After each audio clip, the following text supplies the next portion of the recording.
Everyone knows, at least everyone who's not been living under a rock for the last couple of days knows now, that former First Minister Nicola Sturgeon has decided to end her marriage to Peter Murrell.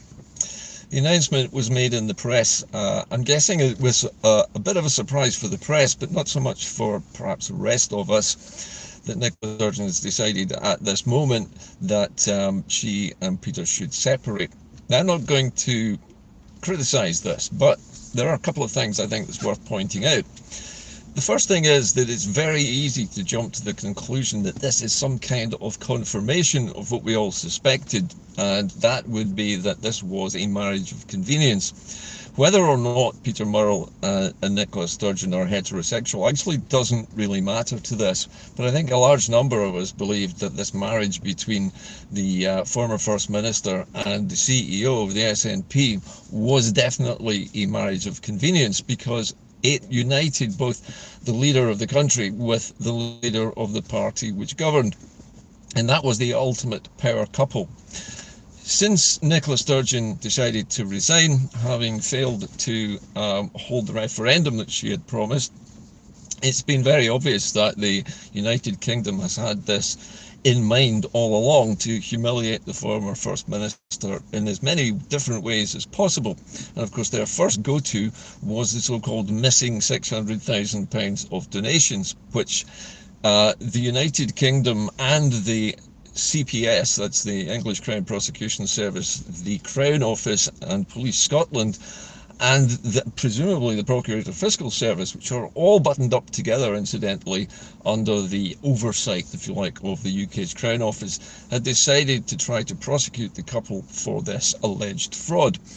Now, it's beginning to appear as though Peter Murrell is going to be possibly the person who's going to carry the can if this goes to court, and that is a big if. And I think Nicola Sturgeon's decision to announce their marriage ending at this exact moment is not just a personal choice, because it has been obvious for some time that they've been living separate lives, partly because of this cloud of potential threat of a trial coming up about this missing money, but also the fact that it's potentially now imminent that something is going to happen to Peter Murrell, because for Nicola Sturgeon to end or announce the end of their marriage at this exact moment is believed to mean that something is imminently about to happen to Peter Murrell. And it's possible that the prosecution services, or in our case the Procurator Fiscal Service here in Scotland, is going to take some kind of court action against Mr. Murrell, despite the fact that after 3.5 years of the so-called Operation Branchform, nothing has been announced in terms of evidence that supports such a trial. Now, does this matter at all in the great scheme of things? Well, if you couple it to the other piece of news which emerged about 2 or 3 days ago, that both Nicola Sturgeon, former First Minister Nicola Sturgeon, and the current First Minister John Swinney both made comments that they had personally had to, and I'm using inverted commas here, intervene to prevent Alex Salmond from being brisk, in inverted commas, with his staff, is a bizarre thing to say. If they had said, we stepped in to prevent Alex Salmond from slapping somebody in the face or making them cry, that would have been different, but that is not what was actually said. It was implied with this weird set of words that said that they intervened to prevent him being brisk. Now, what does being brisk mean? Nobody really knows. Alex Salmond was a driven man, and I guess working for him meant that he would make demands on his staff to work as hard as he did and to take actions that he wanted them to take. That is the nature of being a top-down boss of that type.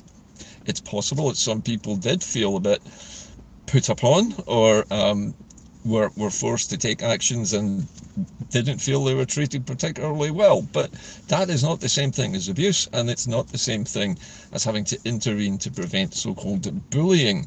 Now, bullying is a serious offence, and it's something which shouldn't happen in the workplace. But on the other hand, in the case of a First Minister who's running a country, his staff really have to be switched on and ready to do what is necessary to action things, to drop legislation, to check the wording of speeches and so on. All of these things are vitally important to get right, and right first time, and that puts a lot of pressure on staff. But coupling these two events, this last week's news that both John Swinney and Nicola Sturgeon claim that they had to allegedly intervene to prevent Mr. Salmond being brisk, is yet another veiled, softly worded inference that Mr. Salmond was somehow bullying his underlings, when there is absolutely no evidence of this, and nobody from Mr. Salmond's former administration who worked with him has ever come forward with any allegations of bullying which support this alleged briskness, which I think is laughable. It is almost as if Mr. Murrell and Miss Sturgeon and John Swinney are being used by the United Kingdom's mainstream media to produce a narrative which both damages Nicola Sturgeon, damages Mr. Murrell, and further impugns the reputation of the late First Minister Alex Salmond. Now, for his widow to have to issue a statement asking people to lay off the memory of her late husband shows you how desperate the United Kingdom is to rubbish all SNP First Ministers, both dead, alive, former and current. And this is part of a wider media campaign to basically tell the Scots that the SNP's leadership of all kinds, past and present, both dead and alive, are horrible people. Now, if you add to that the very bizarre decision which Nicola Sturgeon took, and incidentally Mary Black also seemed to take, for her to become, as a second career, if you like, a stand-up comedian, baffled me.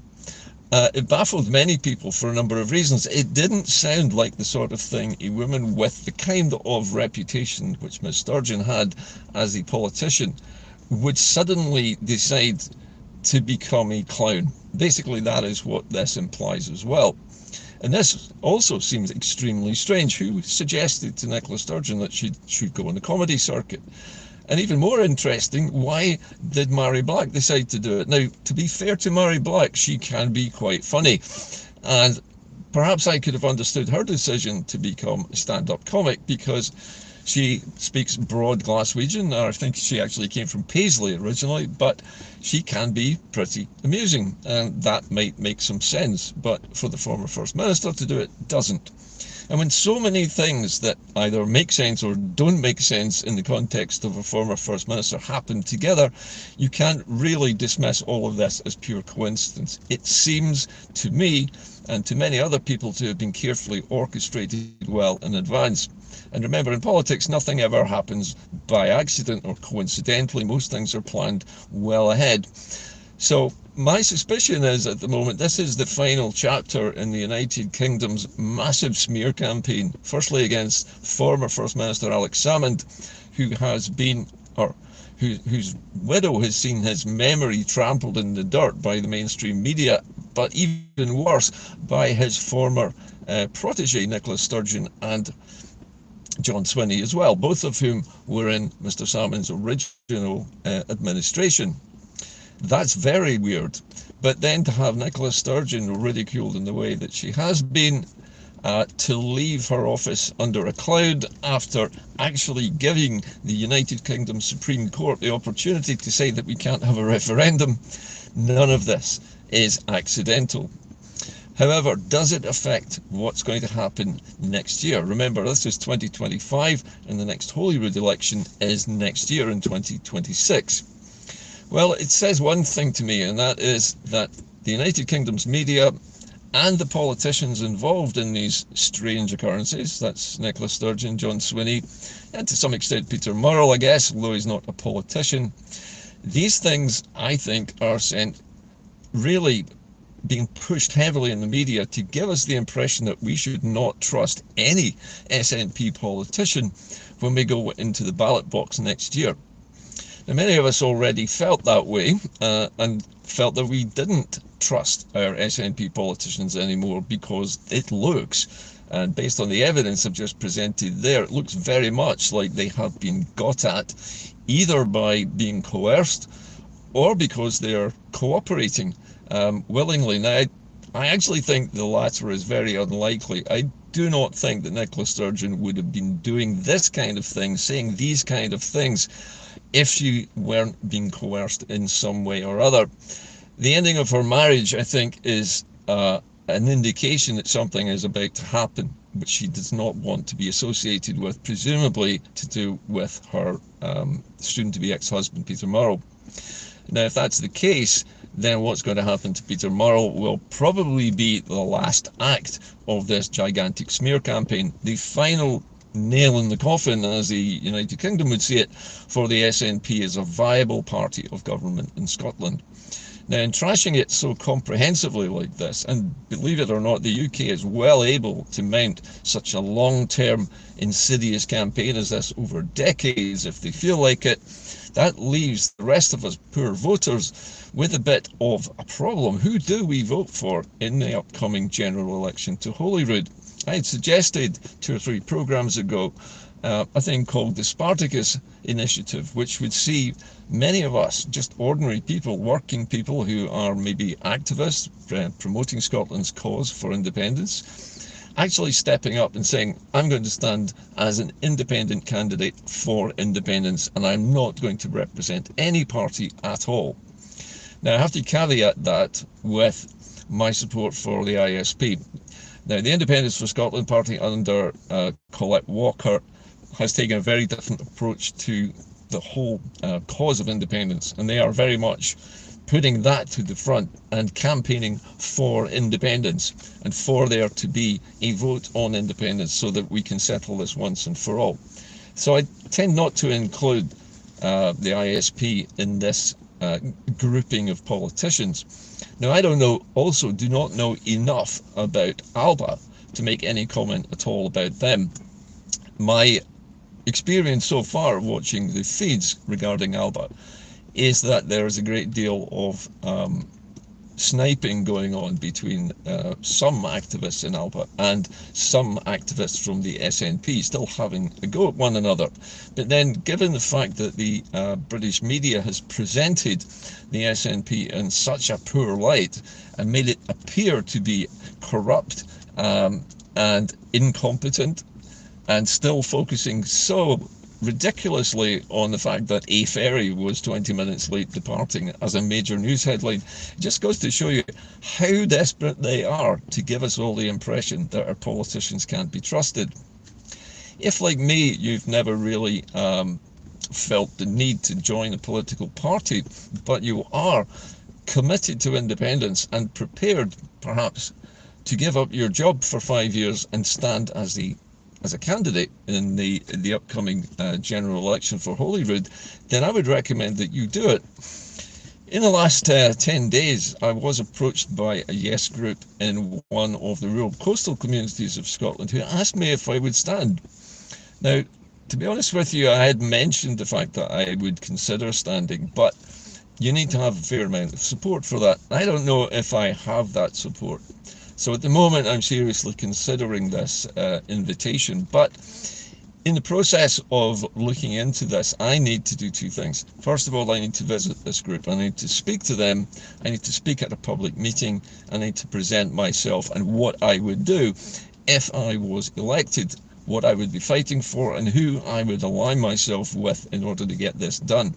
So that requires me to do quite a lot of work and research beforehand and to present this to this Yes group in situ, so they can see me face to face and judge whether I'm a suitable candidate or not. And I think if anyone is considering doing this, you may wish to join a party like ALBA or the ISP in order to do this if you want the support that a party can give you, and I wouldn't ever not recommend that. But some of us, like myself, who are perhaps a bit more absolutist and want to stand as individuals, I think you should consider it.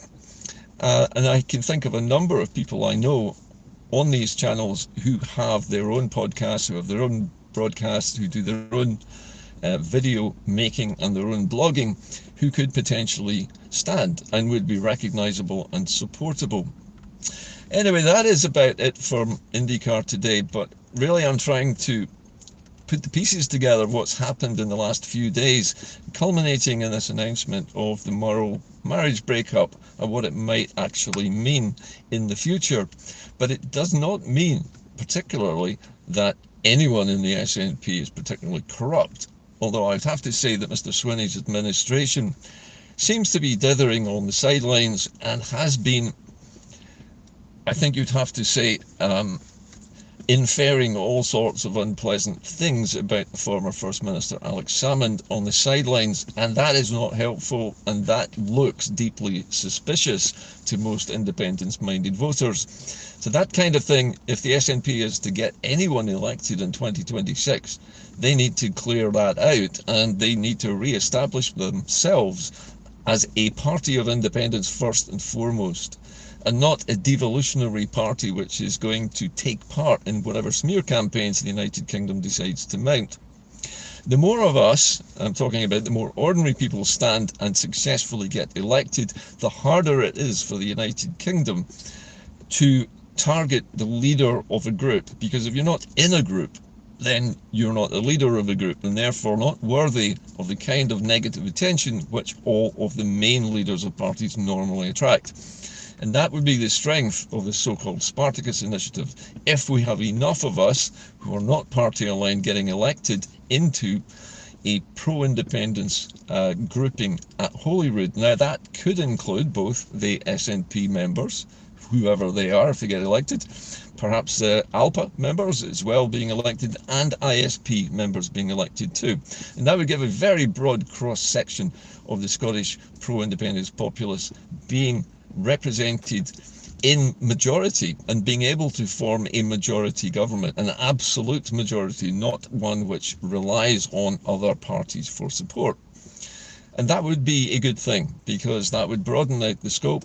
It would make it harder for the United Kingdom to zero in on one or two particular leaders and mean that there is a lot of redundancy. In other words, there are a lot of extra people there who are prepared to step in if one of the leaders of the independence-minded Scottish government, which comes into being in 2026, if one of them is attacked, then, like Article 5 in the NATO treaty, if there's attack on one, it's an attack on all of us, and we all rally around and we all support that person. So there are a lot of things to unpack here, but I would guard against attacking Nicola Sturgeon at the moment. Nah, not really interested in doing that. I think it's self-evident why she's doing this. There are two reasons. I think perhaps the marriage was initially a marriage of convenience and it's now become inconvenient. But also I think Nicola Sturgeon was wanting to separate herself from whatever happens to her husband or former husband in the near future, so that she can survive whatever the United Kingdom's police services and prosecution services are planning to do to Mr. Murrell. But I think by the time whatever has happened to Mr. Murrell happens, that may be the last piece in the United Kingdom's plan to basically detach the independence movement from the SNP, to cut us adrift, and to make us all distrust our politicians. Many politicians that we have at the moment are perfectly good, loyal, honest people, and yet we're getting the impression from the media that they're not, because of what one or two people are doing, and that is dangerous. And that kind of attack is happening on all democracies across the Western world at the moment. There are right-wingers like Nigel Farage and Elon Musk, Donald Trump, all pecking away at the legitimacy of our democracy, and we need to fight that with everything we've got. And democracy is us, the people, the voters. It's not the politicians, and we have to resist the temptation to distrust the institution of democracy and instead use it to get the government that we really, really need in 2026.